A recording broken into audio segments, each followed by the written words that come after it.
electric dipole, a system of two equal and opposite point charges that are kept at a certain separation is called an electric dipole.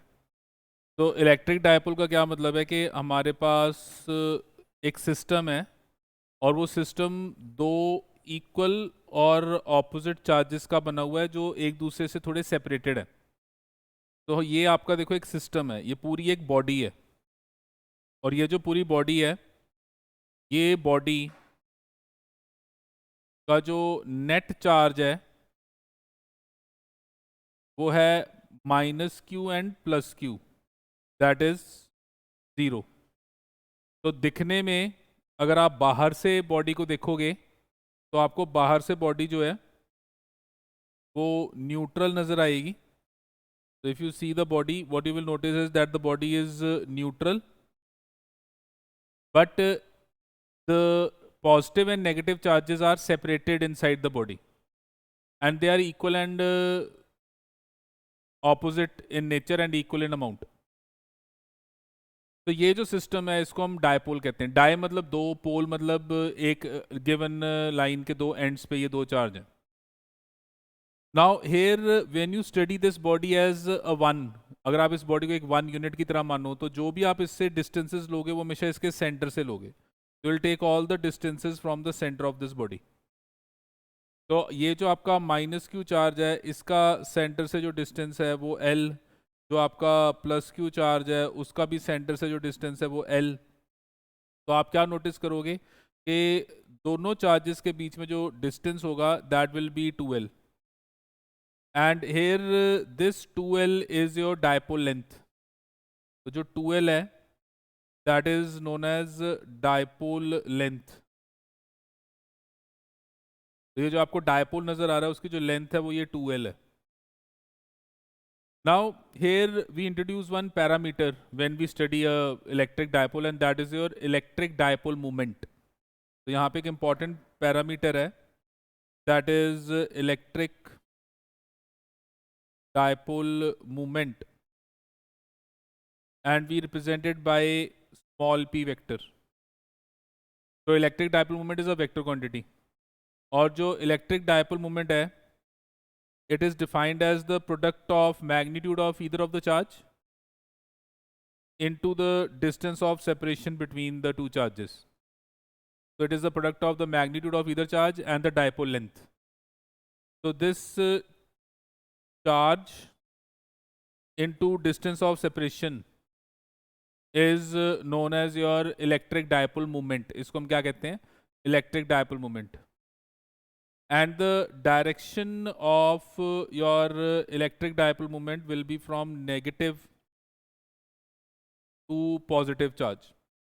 तो ये जो electric dipole moment है इसकी जो direction होगी, अगर आप इसकी डायरेक्शन देखोगे तो this p vector is directed from -q to +q. So इसकी जो डायरेक्शन है, direction that is from negative to positive. So it's direction is from negative to positive.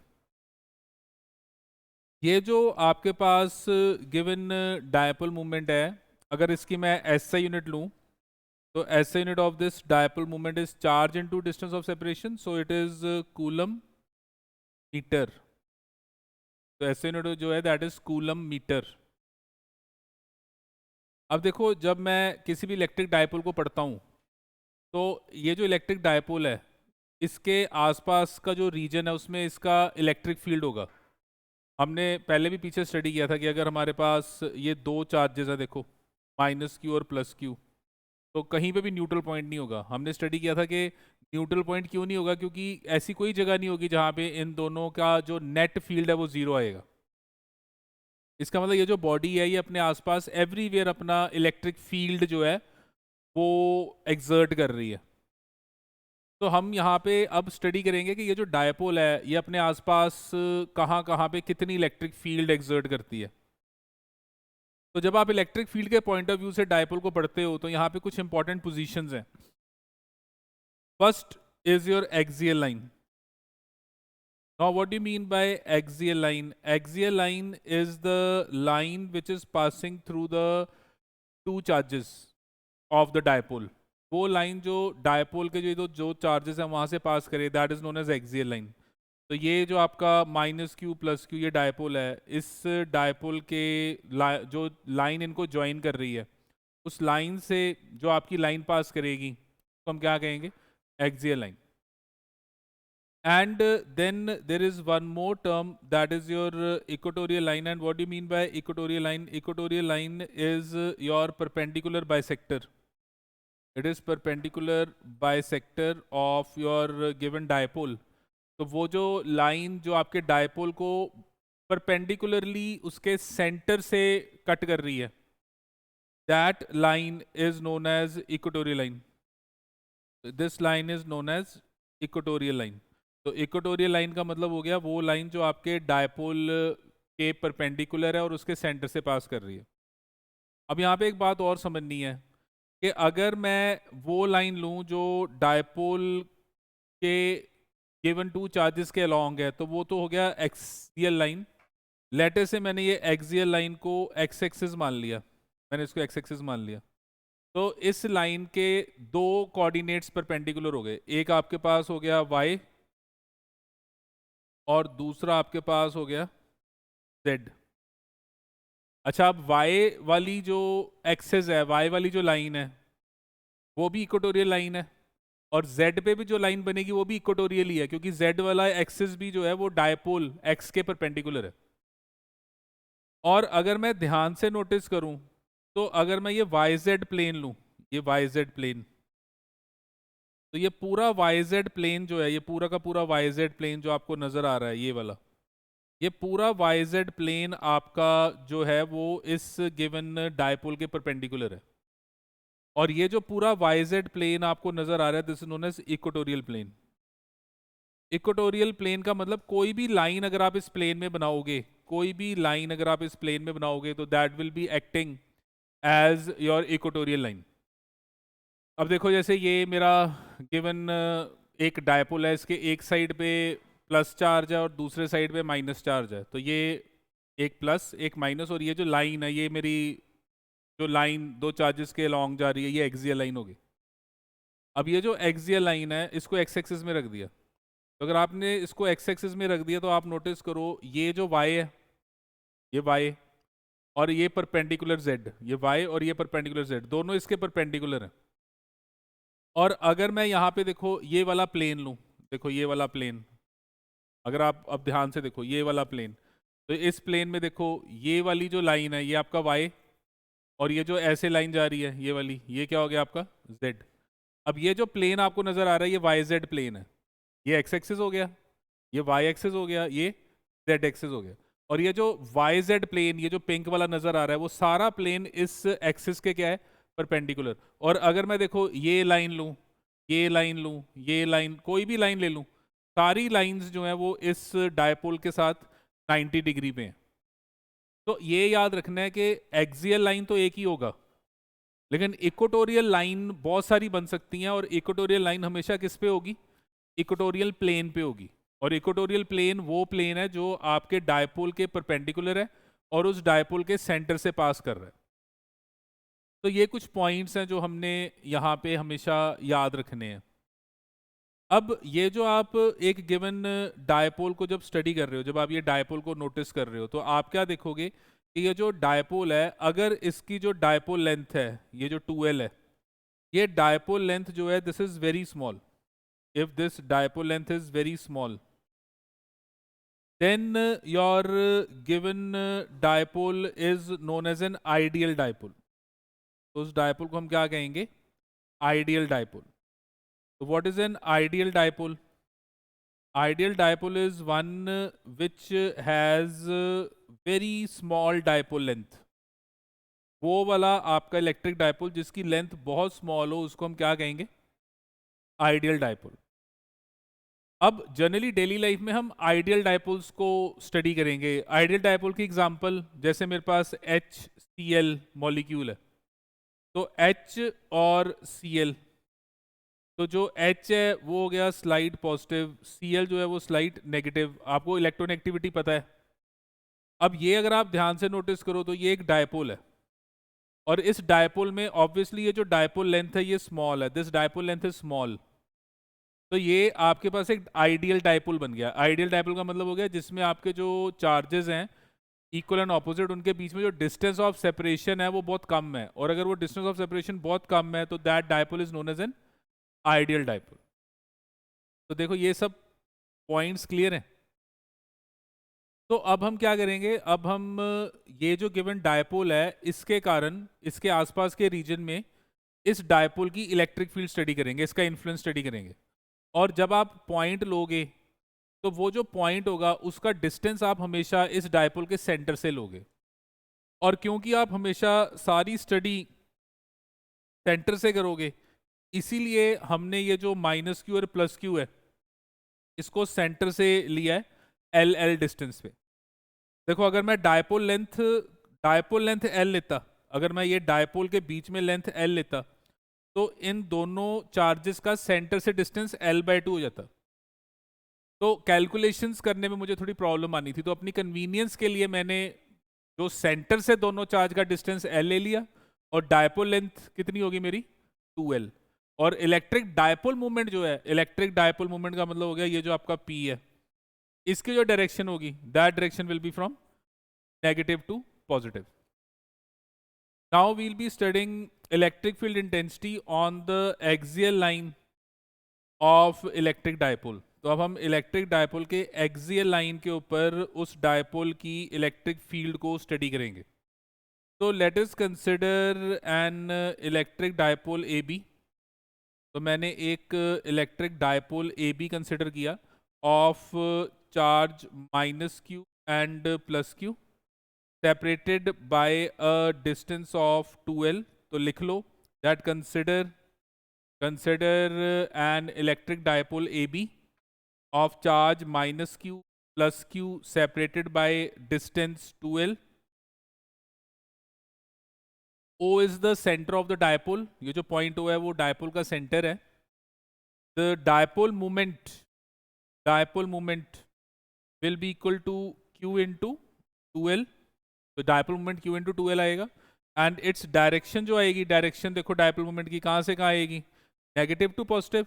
तो its direction will be from -q to +q. So direction of this dipole moment will be along A to B. A से B की तरफ ये dipole moment की direction हो जाएगी। Let us find electric field at a point P. तो हम ये जो पॉइंट P है यहाँ पे इलेक्ट्रिक फील्ड निकालना चाहते हैं। Let us find electric field at a point P on the axial line. तो देखो ये जो लाइन है ये एक्सियल लाइन है। Let us find electric field at a point P on axial line at a distance r from the center of the dipole. At a distance r from the center of the dipole. तो हम यहाँ पे जो distance ले रहे हैं वो r distance ले रहे हैं, और वो जो डिस्टेंस है वो डायपोल के हम सेंटर से ले रहे हैं, क्योंकि हमने पहले भी कहा था कि जब भी हमने पॉइंट लेना है वो डायपोल के सेंटर से लेना। अच्छा, अब इस जगह पे मैं इलेक्ट्रिक फील्ड निकालना चाहता हूँ, और वो इलेक्ट्रिक फील्ड मैं निकालना चाहता हूँ किसके कारण, ये ए बी डायपोल के कारण। तो बताओ मैं यहाँ पे इलेक्ट्रिक फील्ड पॉइंट पी पे कैसे निकालूंगा, how I will find the electric field at point P due to this dipole. हमने देखो पॉइंट चार्जेस को पढ़ा है, और हमने प्रिंसिपल ऑफ सुपरपोजिशन पढ़ा है।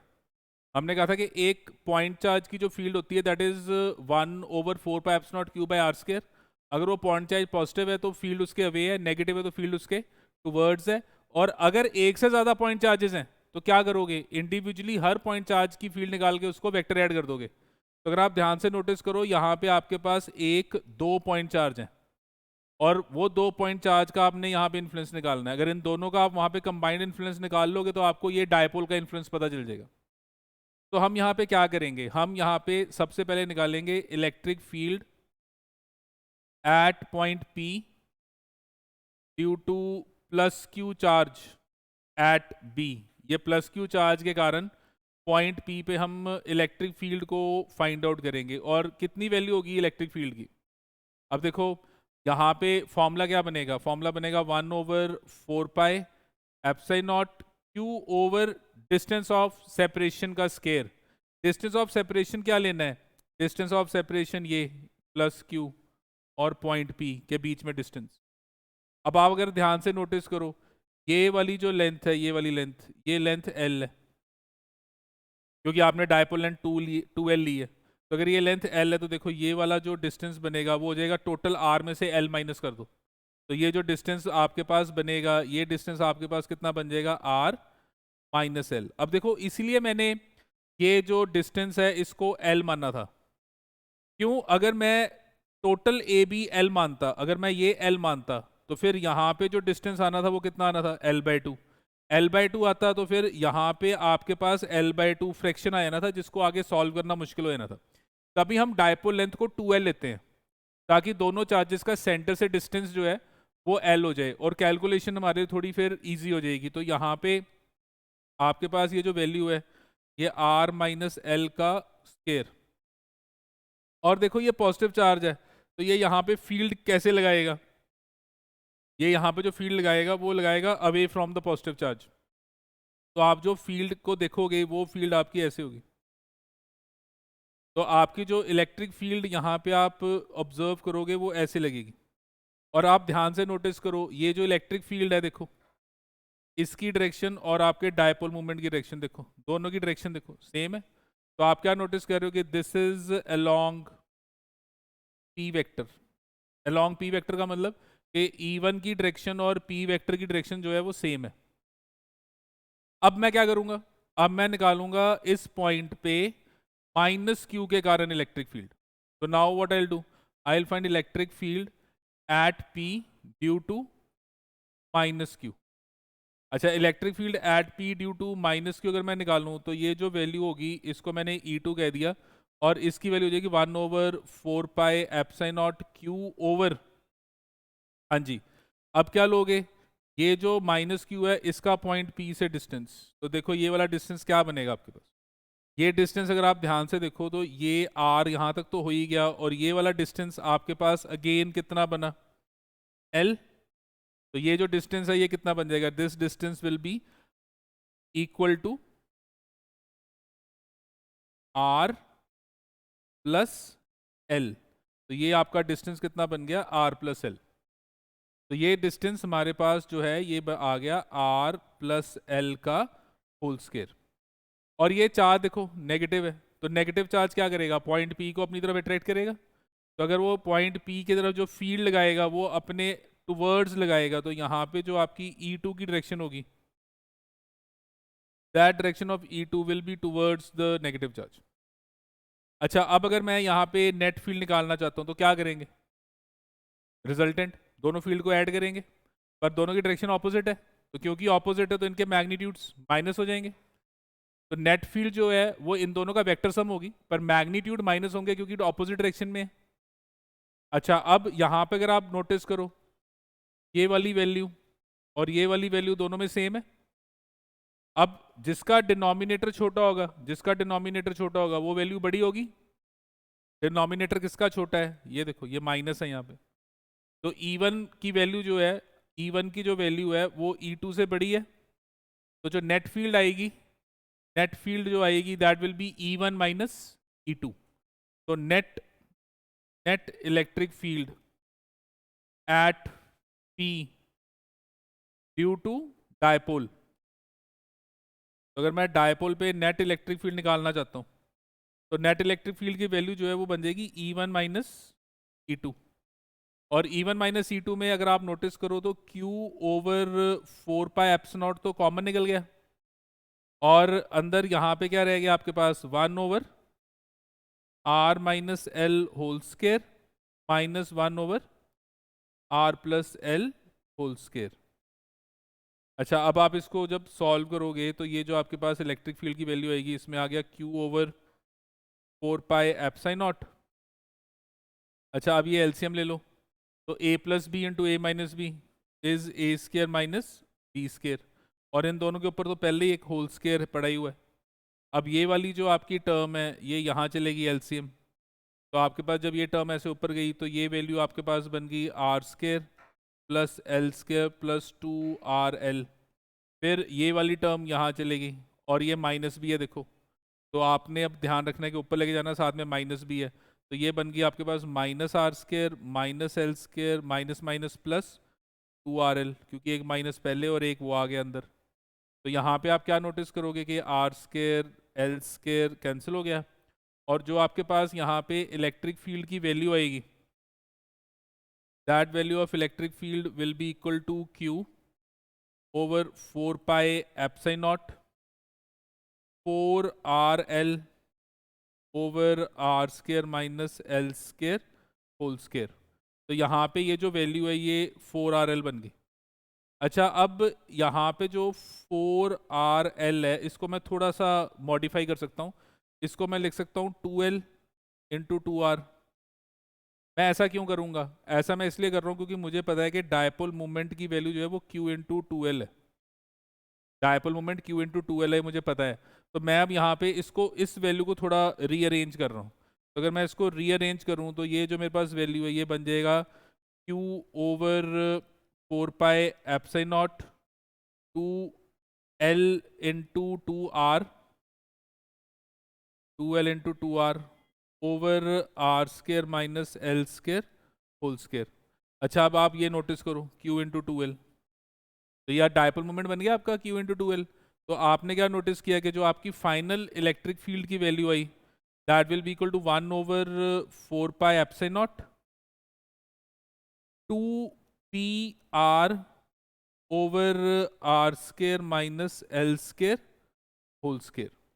So this is the value of your electric field at any point on the axial line of a dipole. तो ये आपने क्या निकाला है? Electric field at any point on axial line of dipole. अच्छा, यहाँ पे आपका जो P है वो क्या है? That is your dipole moment of the dipole. R is the distance of the point from the center of the dipole. R जो है वो आपके point का center of the dipole से distance है. And ये जो L है, this is half of the dipole length. आपके dipole length का ये half है. तो ये आपकी इलेक्ट्रिक फील्ड की वैल्यू आ गई। अब अगर मैं इस इलेक्ट्रिक फील्ड की डायरेक्शन देखना चाहता हूँ, डायरेक्शन कैसे देखूंगा?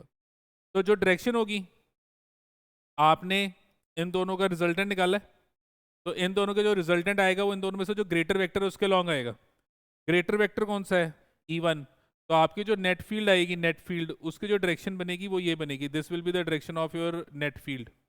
और अगर आप नोटिस करो तो ये देखो, आपका डायपोल मूवमेंट देखो और आपकी नेट फील्ड की डायरेक्शन देखो, दोनों की डायरेक्शन क्या बन रही है? सेम। तो यहाँ पे हम क्या नोटिस कर रहे हैं कि both your net field and dipole moment are in same direction. So what we observe is that E vector and P vector are in same direction. दोनों की डायरेक्शन सेम है। कब? When your point is on the axial line. जब आपका point axial line पे है तो E vector और P वेक्टर दोनों की जो डायरेक्शन है वो सेम है।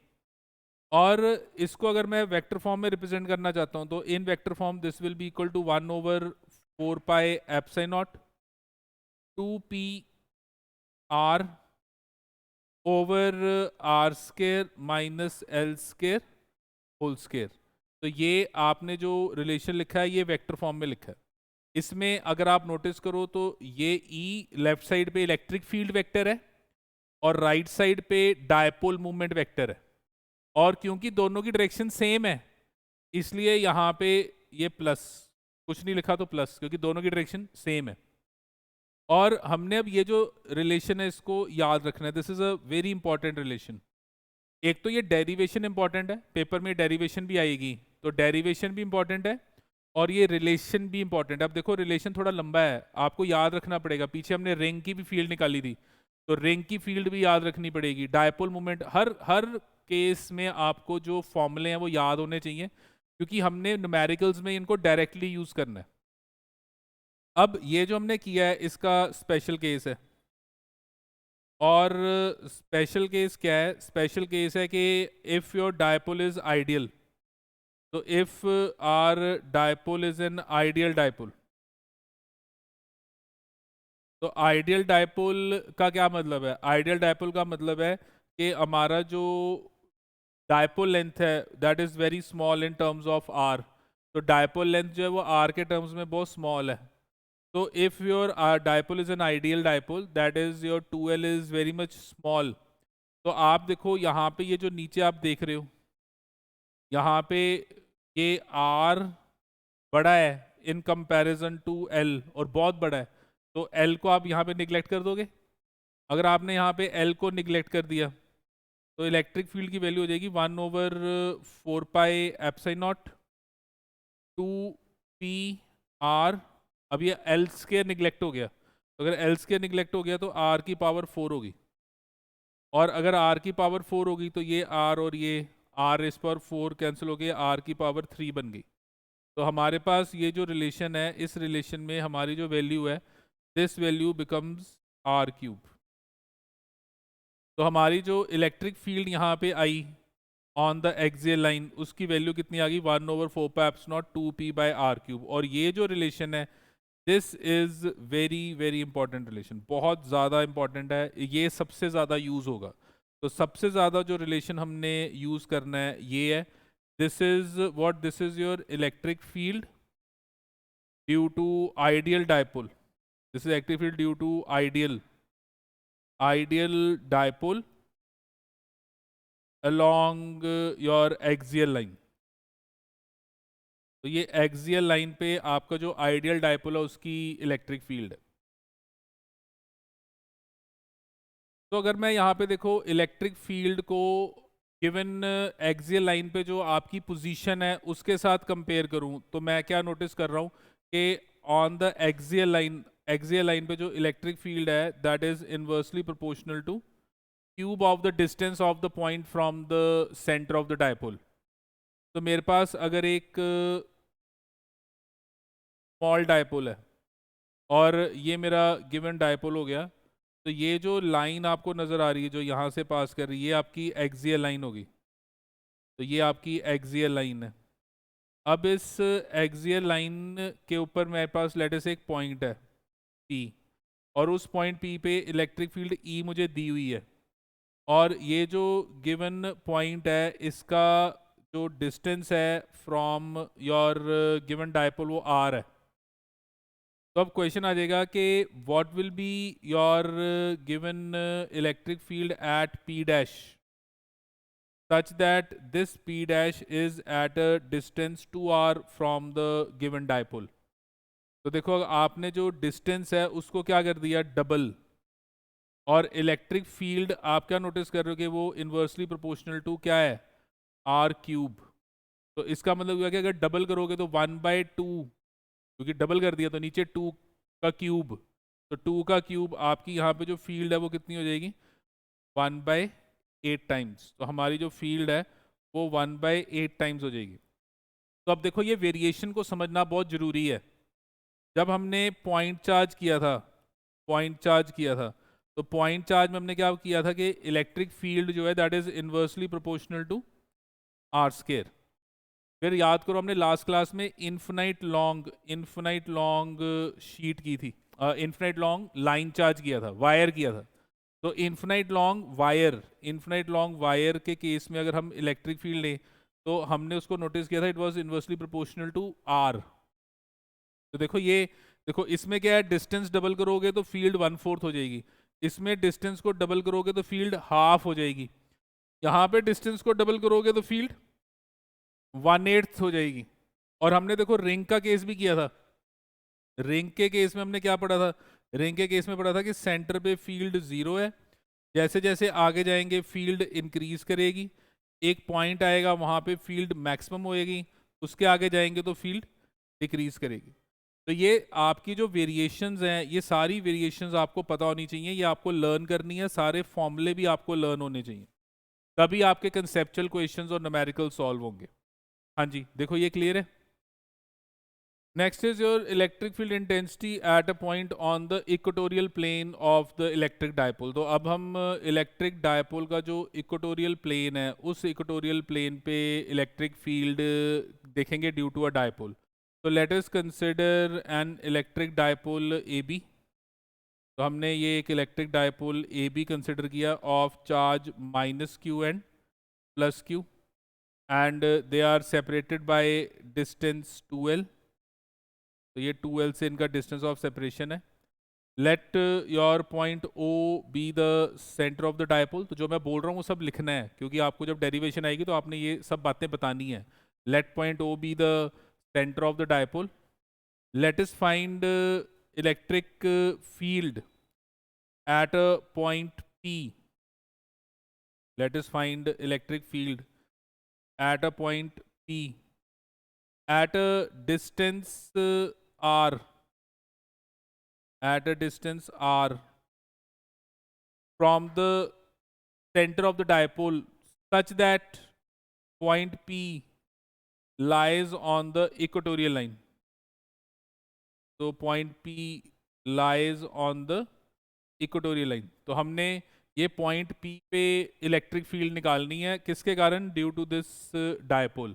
और यहाँ पे देखो दोनों चार्जेस का सेंटर से जो डिस्टेंस होगा वो एल होगा, और हम जिस पॉइंट पे निकालना चाहते हैं फील्ड उसका सेंटर से जो डिस्टेंस है वो कितना है?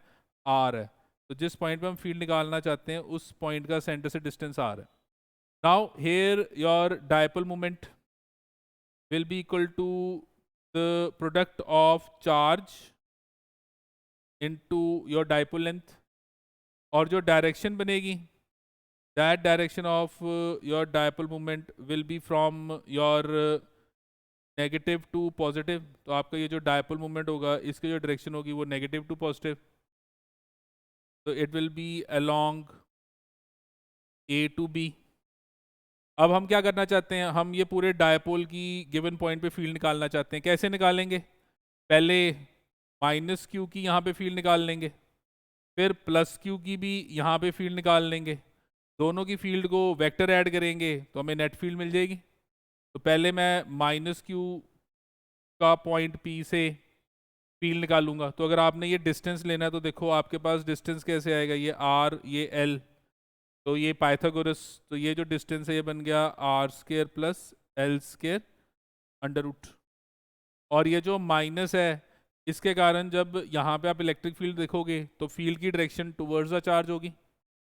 तो here your electric field at P due to minus Q charge, तो इसको अगर मैं E1 कह दूँ तो इसकी वैल्यू क्या होगी? 1/4 pi epsilon not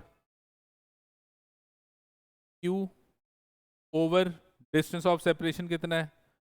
are square plus L square under root का होल स्क्वायर। और अगर मैंने डायरेक्शन देखनी है तो डायरेक्शन जो यहाँ पे मैं नोटिस करूँगा वो किधर को बनेगी? Towards the negative charge. तो जो आपकी इलेक्ट्रिक फील्ड की डायरेक्शन होगी वो ये E1, it will be directed towards. तो आपकी जो डायरेक्शन है that is along P to A, P से A डायरेक्शन हो जाएगी। अब ऐसे ही मैं ये प्लस क्यू की पॉइंट P पे फील्ड निकालूंगा। तो प्लस क्यू की फील्ड निकालने के लिए मैं ये P पॉइंट और इस प्लस क्यू को आपस में जोड़ूंगा। तो जब मैं इसको आपस में जोड़ूंगा तो यहाँ पे भी डिस्टेंस ऑफ सेपरेशन तो सेम ही बनेगा, क्योंकि पॉइंट P परपेंडिकुलर बाइसेक्टर है, तो डिस्टेंस ऑफ सेपरेशन सेम बनेगा। तो यहाँ पे your electric field at P due two plus Q charge, तो प्लस क्यू चार्ज के कारण जो इलेक्ट्रिक फील्ड बनेगी उसकी वैल्यू कितनी हो जाएगी? 1/4 pi epsilon naught Q over same R square plus L square. बस सिर्फ डायरेक्शन का फर्क पड़ेगा। डायरेक्शन अगर आप ध्यान से नोटिस करो तो ये प्लस है, तो प्लस के कारण इसके अवे फील्ड होगी, तो फील्ड इसके अवे लगेगी। तो आपकी जो फील्ड की डायरेक्शन होगी वो इसके अवे होगी, और आपकी जो फील्ड की वैल्यू बनेगी दैट विल बी E2। तो ये E2 होगी, तो ये E2 आपकी फील्ड की वैल्यू होगी। तो this will be along B to P। ये B से P की तरफ डायरेक्टेड है, तो it will be along B to P। अच्छा, अब आपने रिजल्टेंट फील्ड निकालनी है। तो रिजल्टेंट फील्ड निकालने के लिए इन दोनों को वेक्टर ऐड करना है, और इन दोनों को जब वेक्टर ऐड करना है तो ध्यान से देखो इन दोनों की मैग्नीट्यूड्स, इन दोनों का मैग्नीट्यूड जो है वो क्या है? सेम है। मैग्नीट्यूड सेम है, पर इनके बीच में देखो ये एंगल बन रहा है। अब ये एंगल कितना है वो निकालना है। तो एंगल निकालने के लिए मैंने क्या किया, मैंने ये वाला जो एंगल है इस एंगल को थीटा मान लिया, ये जो एंगल है इस एंगल को मैंने थीटा मान लिया, और ये दोनों सेम आएंगे क्योंकि पॉइंट पी जो है परपेंडिकुलर बाइसेक्टर पे है। और फिर मैंने क्या किया, मैंने पॉइंट पी पे एक हॉरिजॉन्टल लाइन बनाई। अगर मैं हॉरिजॉन्टल लाइन बनाऊंगा तो ये वाली लाइन और ये आपकी लाइन दोनों पैरेलल होगी। अगर ये दोनों लाइन पैरेलल हो गई तो देखो आपके पास ये वाला जो एंगल है और ये जो एंगल है ये इक्वल हो गए, पैरेलल लाइंस की हमने थ्योरम्स लगा दी। और फिर आपके पास देखो ये वाला एंगल और ये वाला एंगल ये भी क्या हो गए, इक्वल हो गए। तो हमने ये यहाँ पे गिवन केस में थ्योरम्स लगा दी पैरेलल लाइंस की। अच्छा, अब अगर मैं ये जो गिवन इवन है इसको ब्रेक करूँ, तो इसको जब मैं ब्रेक करूँगा तो इसके दो कंपोनेंट बन जाएंगे, एक अलोंग द थीटा, एक परपेंडिकुलर। तो ये जो कंपोनेंट है ये बन जाएगा आपके पास इवन कॉस थीटा, और ये कंपोनेंट बन जाएगा इवन साइन थीटा। ऐसे ही जब मैं E2 को रिजॉल्व करूंगा तो इस E2 के भी दो कंपोनेंट बन जाएंगे, एक कंपोनेंट थीटा के लॉन्ग, एक उसके परपेंडिकुलर।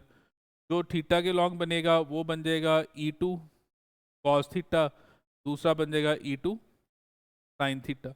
अब आप नोटिस करो ये E2 साइन थीटा, ये E1 साइन थीटा दोनों ऑपोजिट है और इक्वल है क्योंकि थीटा भी सेम है और E1 E2 भी सेम है।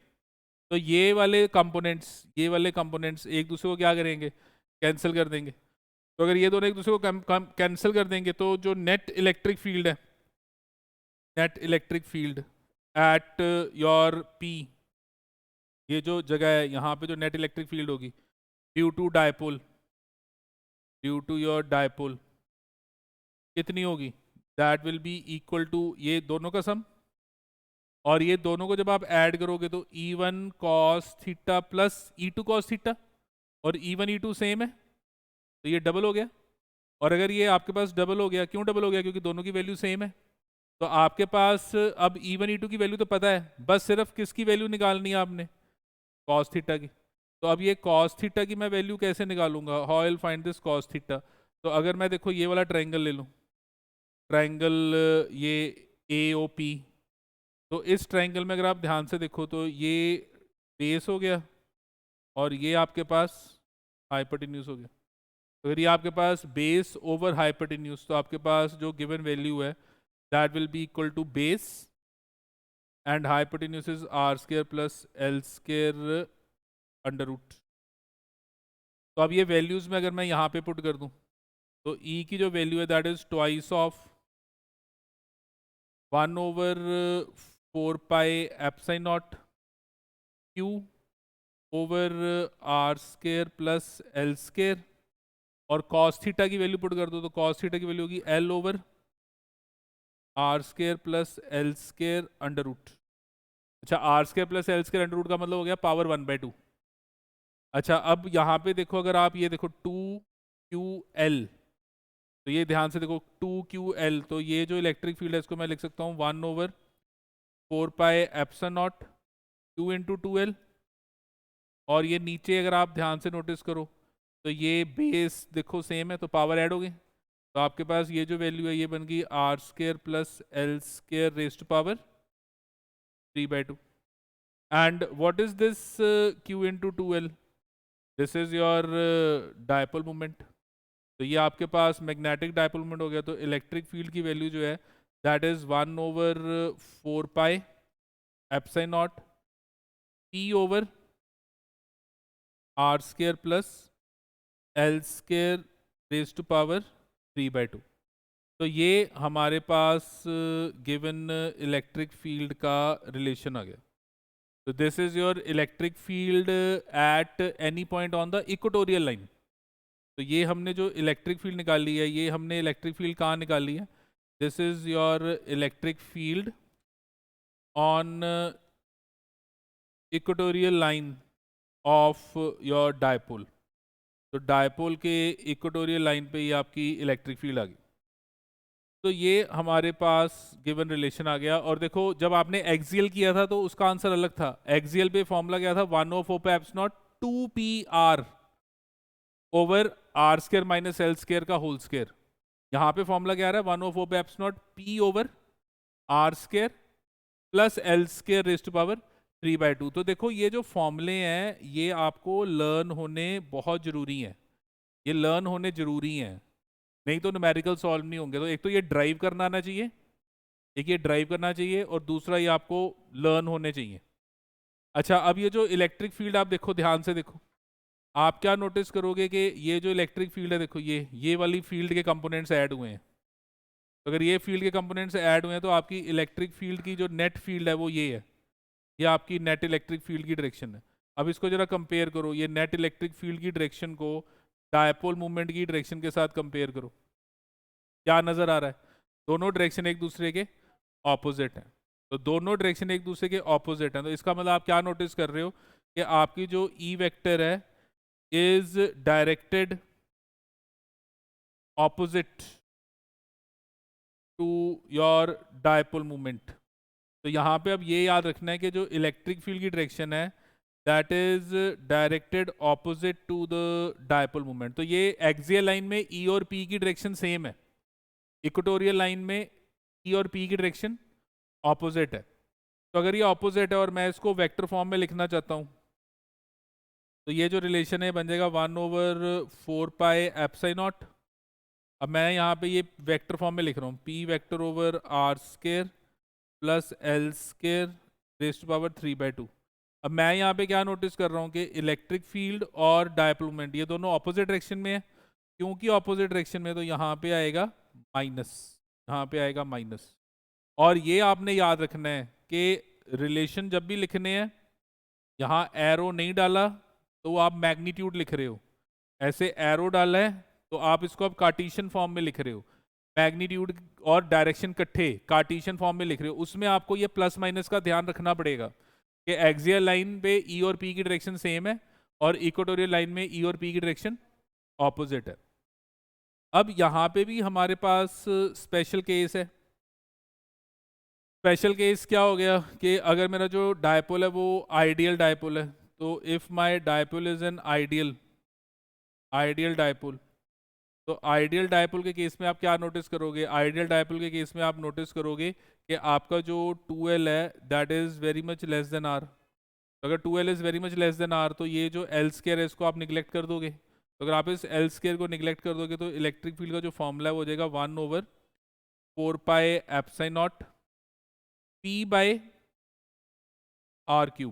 क्योंकि r स्क्वायर 3/2, तो ये बन जाएगा p/r³। तो ये हमारा गिवन इलेक्ट्रिक फील्ड आ गया on the equatorial line of an ideal dipole. तो ये अब इंपॉर्टेंट फॉर्मूला है, न्यूमेरिकल्स में इंपॉर्टेंट फॉर्मूला है, तो ये बहुत इंपॉर्टेंट हो गया। और ये फॉर्मूला क्या है? This is your electric field on equatorial line of ideal dipole. तो आइडियल डायपोल जो है उसके इक्वेटोरियल लाइन पे इलेक्ट्रिक फील्ड, और अगर आप नोटिस करो तो इलेक्ट्रिक फील्ड यहाँ पे भी इन्वर्सली प्रोपोर्शनल टू r³ है। तो यहाँ पे भी आप क्या नोटिस कर रहे हो कि चाहे आप एक्सियल पे हो चाहे आप इक्वेटोरियल पे हो, दोनों केस में field is inversely proportional to r³। पर ध्यान से अभी जरा पीछे एक्सियल का रिलेशन देखो फॉर आइडियल। अगर मैं एक्सियल लाइन के ऊपर फील्ड का रिलेशन देखूं फॉर आइडियल, तो वो जो फॉर्मूला है वो है 1/4πε0 2p/r³। ये जरा चेक करो, ये आप पीछे चेक करो अभी जो हमने एक्सियल लाइन के लिए फॉर्मूला बनाया है, तो उसमें हमने क्या नोटिस किया है कि जो हमारा एक्सियल लाइन है उस पर जो फॉर्मूला बन रहा है for an ideal that is 1/4πε0 2p/r³।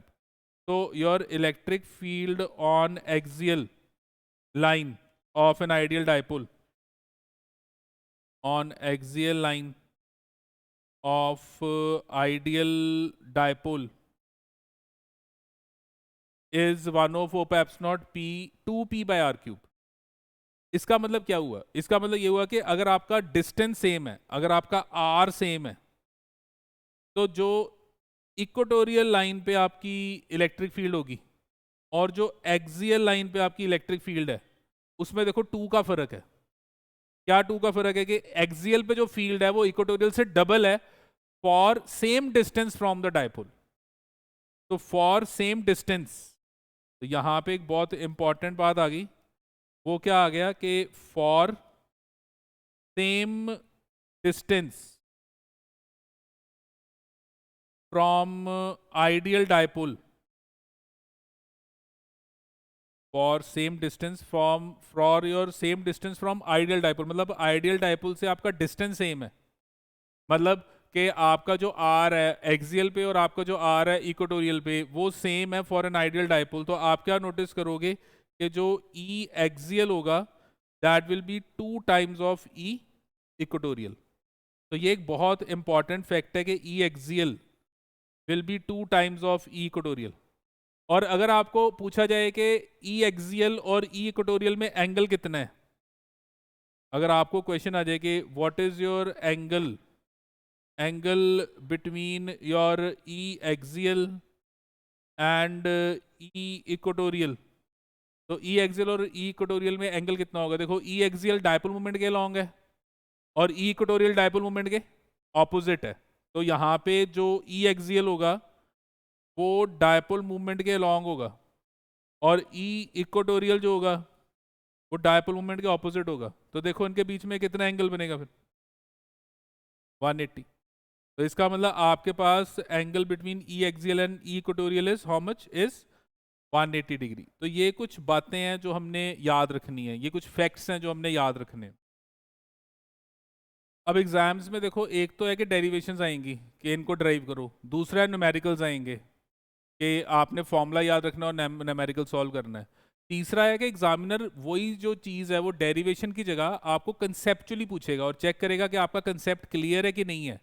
तो कंसेप्चुअल क्वेश्चंस बहुत बनेंगे यहाँ पे और this is one of the very important conceptual questions, और ये क्वेश्चन बहुत बार आया भी हुआ है।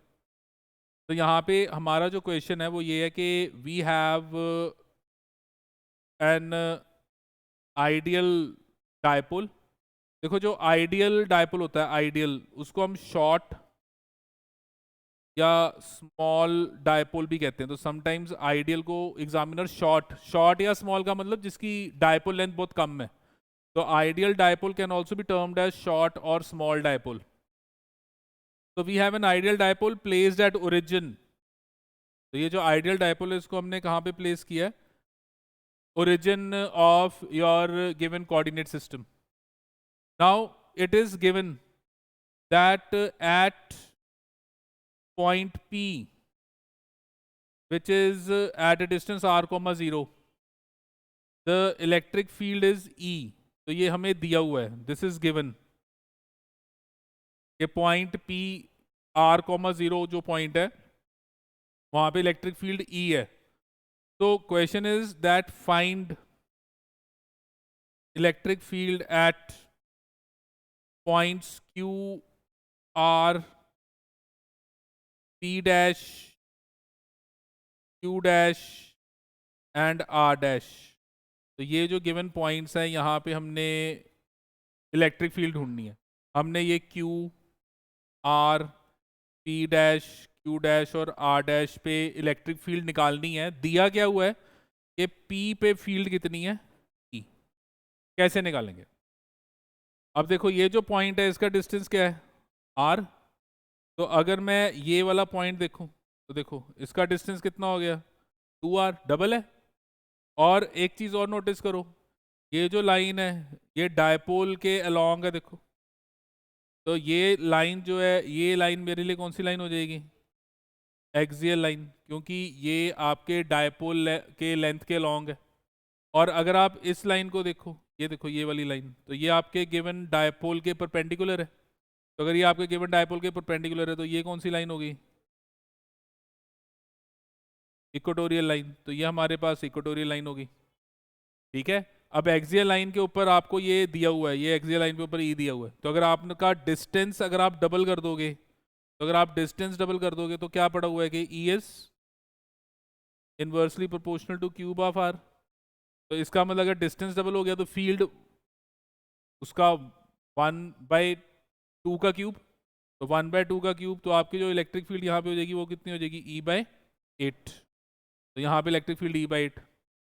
अगर आप ये वाला डिस्टेंस लो, ये वाला, तो देखो ये हो गया 3 टाइम्स ऑफ आर। तो अगर आपका ये डिस्टेंस 3 टाइम्स ऑफ आर हो गया तो आपकी जो इलेक्ट्रिक फील्ड की वैल्यू है वो 3 का क्यूब, तो 3 का क्यूब कितना हो गया, e/27। तो ये जो वैल्यू है this will be your e/27। तो ये आपकी वैल्यू जो है वो e/27 होगी।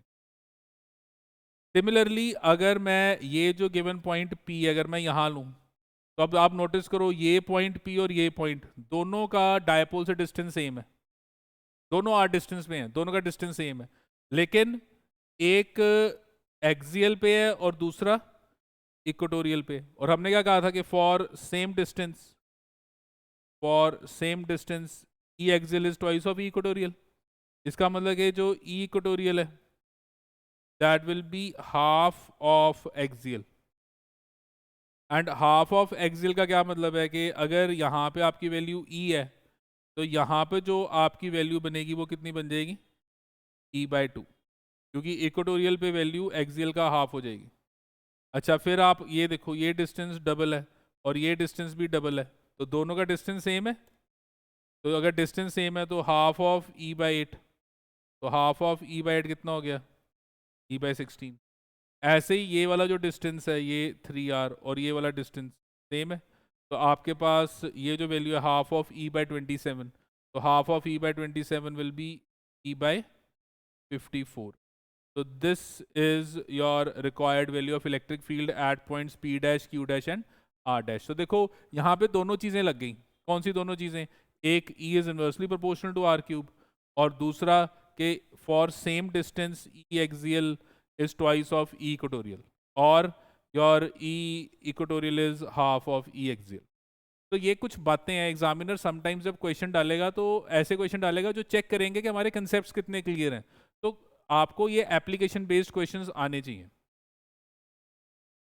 अब यहाँ पे देखो हमारे पास एक और इम्पॉर्टेंट केस आ गया in which we'll find the electric field intensity due to a short dipole at any point. तो हमारा जो डायपोल है वो एक शॉर्ट डायपोल है, शॉर्ट का मतलब आइडियल डायपोल है, तो डायपोल लेंथ बहुत स्मॉल है। तो आइडियल डायपोल और हम आइडियल डायपोल के किसी भी पॉइंट पे इलेक्ट्रिक फील्ड निकालना चाहते हैं ड्यू टू द डायपोल। तो हमने यहाँ पे एक गिवन इलेक्ट्रिक डायपोल लिया ए बी, और ये जो इलेक्ट्रिक डायपोल ए बी लिया -q and +q separated by a small distance. तो जो हमारा गिवन डायपोल मूवमेंट होगा that dipole movement will be from -q to +q। तो डायपोल मूवमेंट हमेशा याद रखना है कि उसकी डायरेक्शन कहाँ से कहाँ होगी, -2 प्लस ऑफ द डायपोल। तो आपकी जो डायपोल मूवमेंट की डायरेक्शन होगी वो ये होगी, this is the direction of your ये डायपोल मूवमेंट, ये आपके डायपोल मूवमेंट की डायरेक्शन होगी। Now we want to find your electric field at any point. तो हमने ये पॉइंट लिया, इस पॉइंट पे हम इलेक्ट्रिक फील्ड निकालना चाहते हैं, और हमने क्या कहा था कि जिस भी पॉइंट पे फील्ड निकालनी है उसका डिस्टेंस हमेशा डायपोल के सेंटर से लेंगे। तो डायपोल के सेंटर से आपका जो गिवन पॉइंट है ये डायपोल का सेंटर है, तो डायपोल के सेंटर से आपके जो गिवन पॉइंट है उसका डिस्टेंस क्या है, r। पर अब ये जो पॉइंट है ना एक्सियल पे ना इक्वेटोरियल पे है, तो ये कहाँ है, तो उसको बताने के लिए मैं क्या करूँगा, ये जो गिवन मेरा डायपोल का सेंटर है उसको ओरिजिन मानूंगा और पॉइंट को यहाँ से लोकेट करूँगा। तो हम पोजीशन वेक्टर बनाएंगे। पोजीशन वेक्टर कैसे बनाते हैं, पोजीशन वेक्टर हम बनाते हैं जिस भी पॉइंट से आप देखना चाहते हो वहाँ से आप गिवन पॉइंट पे ऐसे ये एरो, ये लाइन, अब ये जो मैग्नीट्यूड है ये आपका डिस्टेंस हो गया और ये जो आपको एरो डायरेक्शन नज़र आ रही है वो इसका पोजीशन वेक्टर की डायरेक्शन होगी। तो मेरे पास यहाँ से लेके यहाँ तक का जो डिस्टेंस है वो तो हो गया r, और ये वाली जो डायरेक्शन बनी, ये वाली डायरेक्शन, ये डायरेक्शन मेरे पास होगी r कैप। ये डायरेक्शन जो है ये होगी आपके पास r कैप। r कैप का मतलब हो गया कि आपके पॉइंट का पोजीशन वेक्टर की direction, the direction of position vector of the point. अच्छा अब आप ध्यान से देखो, ये आपके पोजीशन वेक्टर की डायरेक्शन है और ये आपके डायपोल मोमेंट की डायरेक्शन है। तो आपका जो पॉइंट का पोजीशन वेक्टर है, आपका जो पॉइंट का पोजीशन वेक्टर है वो डायपोल के साथ जो एंगल बना रहा है उस एंगल को हमने मान लिया थीटा। तो what is theta here, theta is the angle which your position vector of the point, मतलब जिस पॉइंट पे आप निकालना चाहते हो, ये पॉइंट पी पे आप फील्ड निकालना चाहते हो, तो जिस पॉइंट पे आप फील्ड निकालना चाहते हो उस पॉइंट का पोजीशन वेक्टर का डायपोल मूवमेंट से जो एंगल है तो the angle of your position vector with the direction of the dipole moment is theta. अब यहाँ पे फील्ड निकालने के लिए मैं क्या करूँगा, यहाँ पे फील्ड निकालने के लिए ये जो आपका गिवन आपको गिवन डायपोल नज़र आ रहा है, ये वाला जो आपको डायपोल नज़र आ रहा है, ये एक वेक्टर है। तो आप वेक्टर को रिजॉल्व कर सकते हो, आपको पता है you can resolve a vector. तो मैं इस वेक्टर को अब रिजॉल्व करूँगा। कैसे रिजॉल्व करूँगा, एक मैंने ये कंपोनेंट ले लिया। अब देखो हमने पढ़ा हुआ है कि एक वेक्टर है और उसको हम एक गिवन डायरेक्शन जिसके साथ एंगल थीटा है वहां रिजॉल्व करें तो वो कंपोनेंट बन जाता है कॉस। तो देखो ये P है, इसको मैं इस डायरेक्शन में रिजॉल्व करना चाहता हूँ और ये डायरेक्शन के साथ P का जो एंगल है वो थीटा बन रहा है, तो ये कंपोनेंट क्या बन जाएगा, P कॉस थीटा। तो आपका जो डायपोल मोमेंट है उसका ये कंपोनेंट बन गया P कॉस थीटा। कौन सा कंपोनेंट, ये वाला, ये कंपोनेंट P कॉस थीटा बन गया। और दूसरा कंपोनेंट हमेशा जो बनाओगे वो परपेंडिकुलर होगा टू कॉस। तो अब ये P कॉस के दूसरा कंपोनेंट ये परपेंडिकुलर हो गया, दूसरा कंपोनेंट ये बन गया परपेंडिकुलर। और ये जो परपेंडिकुलर कंपोनेंट बना ये क्या बन गया, P साइन थीटा। तो ये जो परपेंडिकुलर कंपोनेंट है ये आपके पास बन गया P साइन थीटा। तो जैसे ये आपके पास हो गया A साइन थीटा। तो ये आपने एक P वेक्टर को दो पार्ट्स में ब्रेक कर दिया। अब जरा ध्यान से नोटिस करो, ये जो पॉइंट P है इसको जरा ध्यान से देखो। ये जो पॉइंट P, अगर मैं देखो ये P cos थीटा की डायरेक्शन देखो, ये P cos थीटा, तो ये जो पॉइंट है देखो ये P cos थीटा के अलोंग है, तो ये पॉइंट P cos थीटा का एक्सियल पॉइंट है। तो हम क्या नोटिस कर रहे हैं कि point P lies on axial line of P cos theta. तो जो पॉइंट P है वो P cos थीटा के एक्सियल लाइन पे लाई कर रहा है। हाँ जी, क्लियर है ये कि आपने P cos थीटा को देखो, P cos थीटा की डायरेक्शन देखो, तो जब आप P cos थीटा की डायरेक्शन देखोगे पॉइंट P उसी पे लाई कर रहा है, तो ये एक्सियल लाइन पे लाई कर रहा है। अच्छा, अगर मैं P sin थीटा लूँ, ये देखो ये P sin थीटा लूँ, अब P sin थीटा को इस गिवन पॉइंट के साथ कंपेयर करो, देखो ये पॉइंट, तो ये पॉइंट इस P sin थीटा के परपेंडिकुलर है। तो अगर ये P sin थीटा के परपेंडिकुलर है तो पॉइंट P जो है वो P sin थीटा के हिसाब से क्या है, इक्वेटोरियल। तो हमने क्या नोटिस किया कि point P lies on equatorial line of P sin theta. तो ये पॉइंट को जरा ध्यान से देखो और P sin थीटा को दोबारा से देखो, ये देखो ये P sin थीटा। तो अगर आप इस पॉइंट को देखो, ये पॉइंट को देखो, ये पॉइंट इसके परपेंडिकुलर लाइन बना रहा है। तो अगर पॉइंट इसके परपेंडिकुलर लाइन बना रहा है तो इसका मतलब ये जो पॉइंट है वो P sin थीटा का इक्वेटोरियल पॉइंट हो गया। अच्छा, अब है तो ये स्मॉल डायपोल है ना, शॉर्ट है ना, आइडियल है, तो फील्ड की वैल्यू एक्सियल के लिए क्या थी, फील्ड की वैल्यू एक्सियल की थी 1/4 epsilon 2p by r cube. और यहाँ पे जो आप डायपोल मोमेंट ले रहे हो वो ये है P cos थीटा और डिस्टेंस r है। तो हमारी जो इलेक्ट्रिक फील्ड आएगी due to P cos theta, इस P cos थीटा के कारण जो इलेक्ट्रिक फील्ड, तो हमारे पास electric field at P due to P cos theta. तो अगर मैं इलेक्ट्रिक फील्ड निकालना चाहता हूँ at P due to P cos theta, तो उसकी वैल्यू देखो क्या बनेगी, 1/4 pi epsilon naught 2p cos theta over r cube, क्योंकि फॉर्मूला था 1/4 pi epsilon naught 2p by r cube, और 2p बाय r क्यूब में राइट नाउ जो आप डायपोल मोमेंट ले रहे हो वो P cos थीटा है, तो 1/4 pi epsilon naught 2p cos theta over r cube. और हमने क्या कहा था कि ये जो इलेक्ट्रिक फील्ड होगी इसकी जो डायरेक्शन होगी वो डायपोल मोमेंट के अलोंग होगी। तो आपका डायपोल मोमेंट, ये डायपोल मोमेंट है, ये P cos थीटा। तो यहाँ पे जो इलेक्ट्रिक फील्ड आएगी, यहाँ पे जो इलेक्ट्रिक फील्ड आएगी उसकी जो डायरेक्शन होगी वो इलेक्ट्रिक फील्ड E1 जो बनेगा वो इसके अलोंग होगा। तो एट पॉइंट P ये इलेक्ट्रिक फील्ड की डायरेक्शन समझ में आ गई कैसे बनाई है मैंने, that will be along your P cos theta. अच्छा, अब मैं देखूंगा electric field at P due to P sin theta. तो अब मैं P sin थीटा के कारण इलेक्ट्रिक फील्ड देखूंगा, तो P sin थीटा के कारण जो इलेक्ट्रिक फील्ड होगी वो कौन सी है, इक्वेटोरियल। तो इक्वेटोरियल में क्या फॉर्मूला बनेगा, 1/4 4 pi epsilon naught P by R cube. तो पी बाय आर क्यूब मतलब P sine theta by R cube. तो ये देखो एक E1 फील्ड हो गई जो पी कॉस थीटा के कारण है, एक E2 फील्ड हो गई जो पी साइन थीटा के कारण है। और अगर मैं ये E2 की डायरेक्शन बनाना चाहता हूँ तो इक्वेटोरियल में हमने क्या कहा था कि जो डायरेक्शन आएगी वो डायपोल मूवमेंट के ऑपोजिट आएगी, और आपने जो डायपोल लिया वो ये वाला लिया, इसके ऑपोजिट जो डायरेक्शन बनेगी वो ये बनेगी। ये डायरेक्शन आपकी जो बनेगी वो पी साइन थीटा के ऑपोजिट बनेगी। तो ये डायरेक्शन आप यहाँ पे पॉइंट पी पे फील्ड लग रही है, तो अगर पॉइंट पी पे बनाओगे तो ये पी साइन थीटा के ऑपोजिट, तो ये आपके पास E2 आ गया जो पी साइन थीटा के ऑपोजिट लगेगा।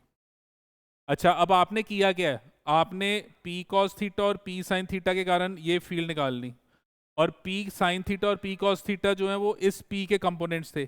तो जो ये दोनों मिलके करेंगे, ये आपका जो पी है वो भी सेम वही करेगा, क्योंकि वेक्टर्स में हमने पढ़ा हुआ था कि जो रिजॉल्व्ड कंपोनेंट्स करते हैं गिवन वेक्टर भी वही सेम फंक्शन करता है। तो जो ये अकेला कर रहा है ये दोनों मिलके करेंगे। तो आपने क्या किया, पी कॉस थीटा के कारण ये E1 निकाल लिया, पी साइन थीटा के कारण E2 निकाल लिया। अगर मैं इन दोनों फील्ड को ऐड कर दूं तो दोनों फील्ड को ऐड करने पे मुझे इस P का गिवन फील्ड मिल जाएगा। तो electric field at point small p due to the dipole, electric field at p due to dipole, हाँ जी, उसकी जो वैल्यू होगी E, वो इन दोनों का वेक्टर सम होगा। अच्छा, इन दोनों में देखो एंगल कितना बन रहा है 90, तो इन दोनों का वेक्टर सम क्या बनेगा, E1 square plus E2 square under root. तो अगर आप इन दोनों का ये देखो, ये ऐसे गिवन केस में अगर आप यहाँ पे इन दोनों का पैरेललोग्राम कंप्लीट करो, जब आप ये पैरेललोग्राम कंप्लीट करोगे तो आपके पास ये जो गिवन डायगोनल बनेगा ये डायगोनल आपका रिजल्टेंट होगा। तो this diagonal will give you the resultant, ये डायगोनल आपकी नेट इलेक्ट्रिक फील्ड होगी। और ये जो नेट इलेक्ट्रिक फील्ड आ रही है, ये नेट इलेक्ट्रिक फील्ड आपकी इस डायपोल के कारण आ रही है, ये डायपोल के कारण ये आपकी नेट इलेक्ट्रिक फील्ड आ रही है। अब इसको आप सॉल्व करो, ये E1 और E2 यहाँ से वैल्यूज लो E1 E2 की। तो जब आप ये वैल्यू सॉल्व करोगे तो आपके पास ये जो रिलेशन आएगा, this relation will be equal to P over 4 pi epsilon naught under root of 3 cos square theta plus 1 over R cube. तो जब मैं इसको सॉल्व करूंगा तो ये सॉल्व करने पे मेरे पास ये रिलेशन आएगा। तो this is your electric field at any point of a short dipole और at any point of an ideal dipole. तो ये हमारे पास electric field at any point of ideal dipole आ गया। एक आइडियल डायपोल के किसी भी पॉइंट पे ये आपकी इलेक्ट्रिक फील्ड आ गई। और यहाँ पे ध्यान से देखो, थीटा क्या है, थीटा आपका जो पॉइंट जहाँ पे आप फील्ड निकालना चाहते हो उसका पोजीशन वेक्टर का डायपोल से एंगल है। तो अगर मैं एक्सियल पे आ जाऊँ, यहाँ आ जाऊँ, यहाँ, तो ये एक्सियल हो जाएगा, ये देखो एक्सियल हो जाएगा। और यहाँ पे आपका थीटा ध्यान से देखो 0 हो जाएगा, क्योंकि ये जब पॉइंट इधर आ जाएगा तो थीटा जो है वो 0 हो जाएगा। और अगर थीटा 0 हुआ, cos 0 1, यहाँ पे देखो cos 0 1, तो 3 + 1 4, 4 का अंडर रूट कितना हो गया 2, तो ये value 2p over 4 pi epsilon not r cube हो जाएगी, वही एक्सियल वाली हो जाएगी। और अगर मैं देखो यहाँ पे इसके इक्वेटोरियल पे हूँ, यहाँ पे इक्वेटोरियल पे हूँ, पॉइंट ये पॉइंट यहाँ पे ले लूँ, अगर ये पॉइंट यहाँ पे ले लूँ तो मेरा जो थीटा होगा वो 90 हो जाएगा। और थीटा 90, तो cos 90 की वैल्यू देखो, cos 90 की वैल्यू 0 हो जाएगी, तो ये अंडर रूट ऑफ 1 बन जाएगा। अंडर रूट ऑफ 1 बनने का मतलब वही सेम रिजल्ट्स आ जाएंगे जो आपने एक्सियल और इक्वेटोरियल पे किए थे। पर अगर आप किसी और पॉइंट पे होगे तो यहाँ पे थीटा आएगा, जो भी एंगल होगा वो पुट करोगे, फील्ड की वैल्यू आ जाएगी। तो ये हमारी फील्ड की वैल्यू आ गई। हाँ जी, क्लियर है कि फील्ड कैसे निकाली मैंने। Now if we want to see the direction, अगर हम ये डायरेक्शन देखना चाहते हैं, ये कि what is the angle which this electric field is making, तो ये जो आपके पास tan अल्फा है, तो हमने वेक्टर्स में स्टडी किया था कि अगर परपेंडिकुलर हो तो जो आपने डायरेक्शन देखनी होती है that is b/a, b by a का मतलब a हो गया जिसके साथ एंगल बन रहा है, b हो गया दूसरा वेक्टर, तो यहाँ पे it will be e2 by e1। Why e2 by e1? Because आप जो एंगल ले रहे हो वो e1 के साथ ले रहे हो, तो ये a हो गया, ये दूसरा b हो गया, तो that will be e2 by e1। और जब मैं इसको सॉल्व करूंगा तो एंगल जो आएगा tan alpha, that will be equal to half of tan theta, where theta is what? Theta is the angle which this position vector is making with the dipole।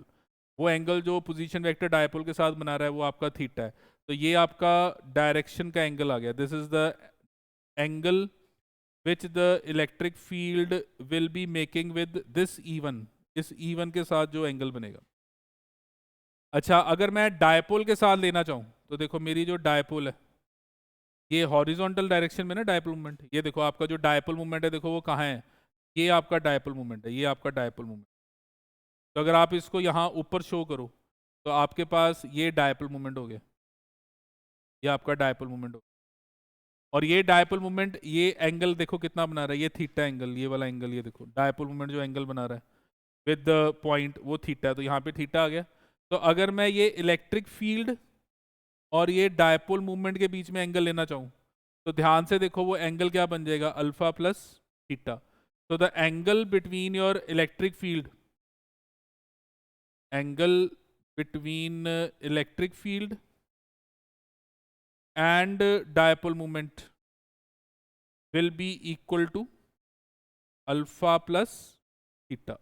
तो alpha plus theta जो है, alpha plus theta, that will be the angle between your electric field and your dipole movement. तो ये हमारा angle हो गया और ये हमारी गिवन इलेक्ट्रिक फील्ड की वैल्यू होगी। हाँ जी, क्लियर है ये कैसे किया हमने?